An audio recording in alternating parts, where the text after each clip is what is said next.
एक चोर की एंट्री होती है एक बंगले में। और उस बंगले में उसने ऐसा क्या देखा कि वो सीधा जाता है पुलिस स्टेशन में और कहता है मैंने यहाँ चोरी कर ली। कहानी काफ़ी ज़्यादा डरावनी है और एक भयानक सी स्टोरी के साथ मैं स्वाति आप सभी का स्वागत करती हूँ मेरे अपने चैनल स्वाति की रियल हॉरर स्टोरी में। तो चलिए चलते हैं और इस कहानी को पूरा देखते हैं क्योंकि ये काफ़ी ज़्यादा डरावनी और काफ़ी ज़्यादा भयानक होने वाली है। हैदराबाद की ये कहानी है कुंदन बाग की। कुंदन बाग कॉलोनी है जो वो काफ़ी ज़्यादा रिच फैमिली से बिलोंग करते हैं, लोग वहीं रहते हैं। तो इस बंगले में ऐसा क्या हुआ, तो कहानी में शुरू सबसे पहले होती है एक चोर से।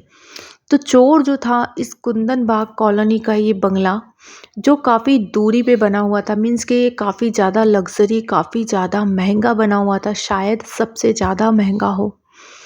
और इतना ज़्यादा महंगा होने के बाद आसपास से खूब बड़ा गार्डन बगीचा और उसके करीब 1 किलोमीटर तक दूरी तक इधर कोई मकान भी नहीं था।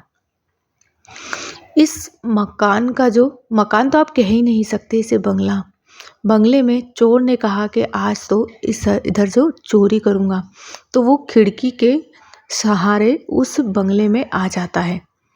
अब वो जैसे ही बंगले में आता है वहाँ बेडरूम पर एक लेडी को देखता है जो काफ़ी ज़्यादा डरावनी सी स्थिति में बेड पर पड़ी है और 2 लड़कियां हैं जो उससे आधी उम्र की, वो बेड से नीचे पड़ी हैं। पर अभी ये तीनों सोई हुई अवस्था में लेटी हुई है, मीन्स के वहाँ पर ऐसी अवस्था में थी। अभी इसे पता नहीं है कि ये मर गई हैं या जिंदा है। इसने उनके हाथों में एक एक बॉटल देखी जिसमें वाइट कलर का कुछ रखा है और उनके मुंह से भी वही चीज़ें दिख रही हैं उसे। वो इतना ज़्यादा घबरा जाता है, वो कहता है कि मैं चोरी करने आया हूँ, अगर मेरा नाम आ गया कि मैंने इनको मारा है, मीन्स कि वो मर्डर टाइप का कुछ दिख रहा था उसे, तो उस टाइप वो जैसे ही देखता है वो जैसे ही तो तुरंत पुलिस स्टेशन पहुँच जाता है। और जो जैसे पुलिस से कहता है कि सर मुझे आपको कुछ बताना है, मैं यहाँ पर चोरी करने गया था। तो पुलिस ने उसे तुरंत गिरफ्तार कर लिया। सर यहाँ कहानी ख़त्म नहीं होती है, आप मुझे बाद में कर लेना, पर अभी जो मैं बताने वाला हूँ वो काफ़ी ज़्यादा भयानक है। आप यहाँ पर जो बंगला नंबर था और कुंदन बाग कॉलोनी वहाँ जाइए और उस बंगले को देखिए। उस बंगले के अंदर कोई मरा हुआ पड़ा है, पर सर मैंने इसे मर्डर नहीं करा है। तो जो पुलिस था वो उस पर शक करने लगते हैं कि चोर अधिकतर यही कहते हैं और तुम्हारे हिम्मत कैसे हुई तुम्हें वहाँ पर चोरी करने जाने की। तो उसे गिरफ्तार तो दोनों केसों में किया जाता है, पर अभी उस पर मर्डर का केस नहीं लगा था, अभी केवल चोरी का केस लगा था। जब उसकी पूरी तहकीकात होती है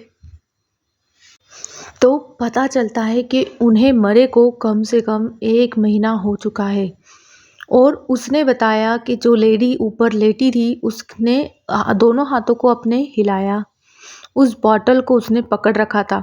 तो उसने जब ही कहा कि ये मर्डर तो नहीं है या फिर किसी की आत्महत्या भी यहाँ पर नहीं हुई है, अभी ये लोग गंभीर स्थिति में हैं, उसे यही लगा था। और जब भी वो चोर जो था वो वहाँ पहुँचा था ताकि इनकी कुछ मदद हो सके, अगर वो करता तो वो फंस जाता, तो उसने एक्सेप्ट करा था। पर पुलिस जो कह रही थी कि वो लड़के ने बताया कि इसके हाथ पैर हिल रहे थे औरत के और इनका जो शरीर था वो गल रहा था। पर जब पूरी जानकारी निकली तो इन्हें मरे को पूरा 1 महीना हो चुका था और इनकी बॉडियां तीनों की सड़ चुकी थी। अब बात जो थी वो काफ़ी ज़्यादा आ रही थी, पर आसपास किसी के भी मकान नहीं होने से किसी को भी इनकी जानकारी नहीं मिली थी। पूरी तहकीकात के बाद वो तीनों बॉडियों को जला दिया जाता है और सब चीज़ें हो चुकी थी। अब उनका कोई नहीं था। उनके जो पिताजी थे उन्होंने ये बंगला उसकी जो माँ थी उसे दे दिया था बच्चियों की, और वो कहीं और चले गए थे। उनका भी कुछ नहीं पता था, तो अभी बंगले को ताला लगा दिया गया था। अब बाहर से ताला लगा हुआ था उसके बाद भी लोगों को काफ़ी ज़्यादा इंटरेस्ट आ रहा था, क्योंकि लोगों का कहना था कि ये भूतिया बंगला हो चुका है। वहाँ पर कई बार इन तीनों माँ बेटियों को गार्डन में घूमते हुए लोगों ने देखा। घर में ताला लगने के बाद आगे से ताला टूट चुका था, अंदर से दरवाज़ा लग चुका था। वो नॉर्मल हर तरीके के जो काम थे वो घर के अंदर रह के करती थी।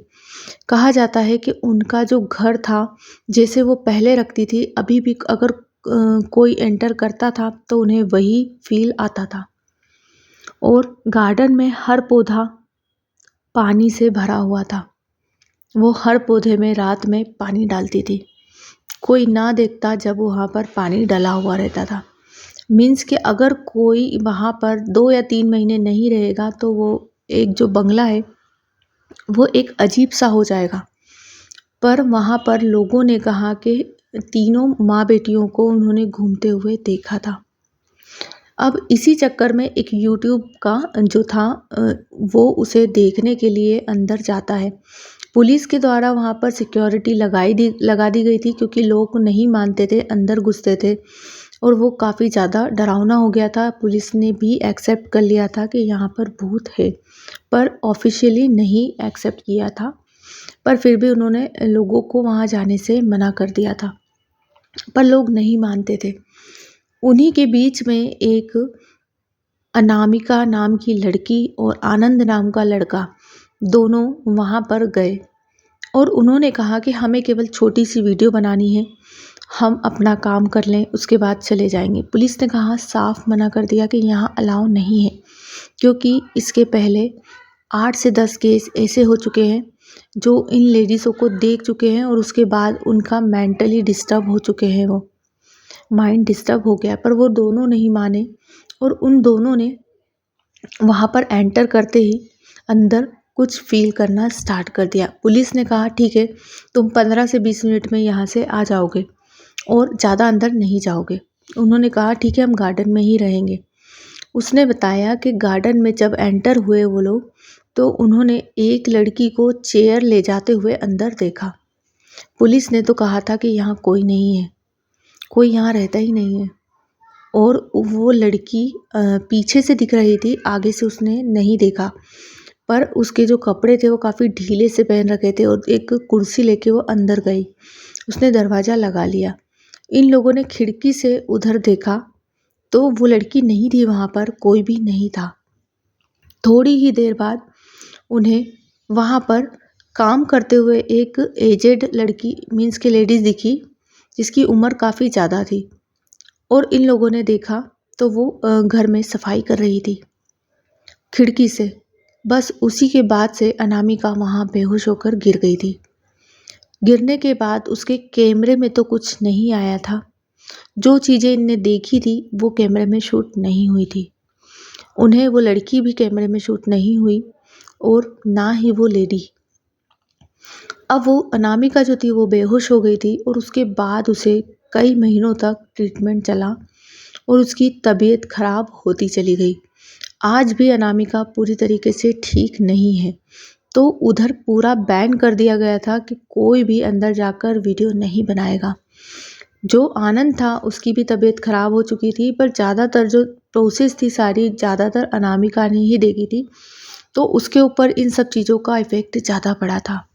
अभी भी पुलिस जब भी तहकीकात करती है तो केवल बाहर से इसमें होती है। ये बंगला आज भी बंद है, कोई यहाँ नहीं जाता है। पर लोगों का कहना है कि 1 से 1.5 किलोमीटर की दूरी पर ये हमारे कॉलोनी से बना हुआ बंगला हम लोगों को कई बार पार करना पड़ता है और कई बार हमने यहाँ पर डरावने दृश्य देखे हैं। पर हम इसके गेट की तरफ भी अब नहीं देखते हैं, ना ही हम इधर से निकलते हैं, क्योंकि पूरा प्रूफ है हर किसी को कि यहाँ पर साक्षात है। तीनों माँ बेटियाँ दिखती हैं, हर किसी को दिखती है, पर वो उनकी एक सीमा तक रहती है, वो बाहर नहीं आती है, उस सीमा के अंदर ही रहती है। पर कोई इन्हें परेशान करता है तो ये उन्हें भी परेशान करती है। आज भी अनामिका जो थी वो प्रॉपर तरीके से ठीक नहीं हुई है और जब भी कोई कहता है तो वो साफ मना कर देती है कि कोई भी वहाँ ना जाए। वहाँ पर जो मैंने अंदर देखा है वो काफ़ी ज़्यादा भयानक और ज़्यादा डरावना है। कोई भी वहाँ पर ना जाए, अभी भी अनामिका यही बात कहती है। तो वीडियो कैसी लगी, लाइक और शेयर करना ना भूलिए और प्लीज़ चैनल को सब्सक्राइब ज़रूर कर दीजिए। Thanks for watching.